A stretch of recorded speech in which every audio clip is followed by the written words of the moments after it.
എത്ര നേരം ഞാൻ അപ്പോഴത്തേക്കും കാത്തോടെ നിൽക്കാൻ തുടങ്ങിയിട്ട്. എന്താ കാര്യം? മഴച്ചു വന്നിട്ടുണ്ട്, അത്യാവശ്യമായിട്ടൊന്ന് കാണണമെന്ന് പറഞ്ഞു. വാ. അയ്യോ ഇപ്പൊ വേണ്ട, ആ കോന്തനമാവൻ പോയിട്ടില്ല, രാത്രി വന്നാ മതി എന്ന് പറഞ്ഞു. ഞാൻ അടുക്കള ഭാഗത്ത് നിൽക്കാം, അങ്ങോട്ട് വന്നാ മതി. എന്തേലും കുഴപ്പമുണ്ടെങ്കിൽ ഞാൻ അടയാളം തന്നോളാം. ശരി. എന്താ മായേച്ചി, ഉറങ്ങണില്ലേ? അപ്പുവേട്ടനെ ഇതുവരെ കണ്ടില്ലല്ലോ. ഞാൻ പറയാണ്ട് പോയാല് പിണക്കുണ്ടാവും. ഹേയ്, ഒരു പിണക്കവും ഇല്ല. ചേച്ചി ധൈര്യമായിട്ട് കിടന്നുറങ്ങിക്കോ. നാളെ രാവിലെ അപ്പോട്ടിനെ ഇവിടെ ഹാജരാക്കണ കാര്യം ഞാൻ ഏറ്റു. നീയോ? ഞാൻ ആരാണെന്ന ചേച്ചിയുടെ വിചാരം? ശരിയായ ലൂസ് തന്നെ. ചേച്ചി ലൈറ്റ് അണിച്ച് കിടന്നു. ഇവിടെ ഇരുന്നോ, ഞാൻ പോയി മായേച്ചി വിളിച്ചോണ്ടുവരാം.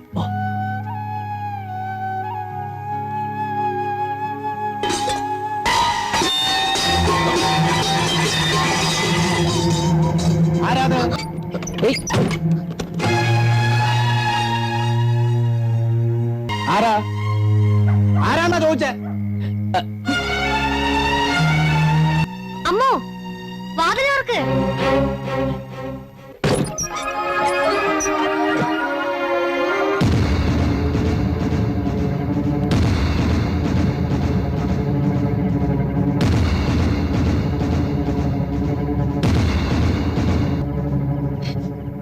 ചേച്ചി എന്നോട് ക്ഷമിക്കണം. അല്ല അമ്മാവ, ബഹളം വെക്കണ്ട. നാട്ടുകാരറിഞ്ഞാൽ കൂട്ടത്തോട് ആത്മഹത്യ ചെയ്യേണ്ടി വരും. അമ്മാവ ഞാൻ പറയുന്നൊന്ന് കേക്ക്. നീ ഒന്നും പറയണ്ട. അമ്മാവ ഞാൻ ഒരു തെറ്റും ചെയ്തിട്ടില്ല.